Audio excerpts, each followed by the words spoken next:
తను తాను విడుదల చేసుకొని మానవుల పోలికగా జన్మించాడు. దేవుడు ఆయనను అత్యున్నత స్థానములకు లేవనెత్తెను.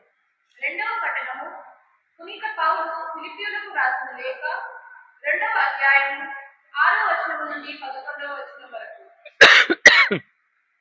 ఆయన ఎల్లప్పుడూ దైవ స్వభావం కలిగి ఉన్నను, దేవునితో తన సమానత్వం కలపలేదు. ఇది గ్రహించవలసిన విషయము. కానీ ఆయన తను తాను విడుదల చేసుకొని సేవక రూపమును దాల్చి మానవ మాతృగా జన్మించాడు.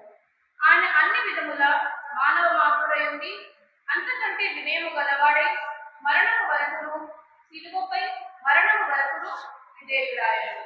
అందువలననే దేవుడు ఆయనను అత్యున్నత స్థానములకు లేవనెత్తి అన్ని నామముల కంటే ఘనమగు నామమును ఆయనకు ప్రసాదించాడు. అందువలననే పరలోక భూలోక పాతాళ లోకములయందలి సమస్త జీవులను క్రీస్తు నామములకు మోకాలు వంచి వినతులు కావాలి. పితయు దేవుని మహిమార్థమై యేసుక్రీస్తు ప్రభువు అని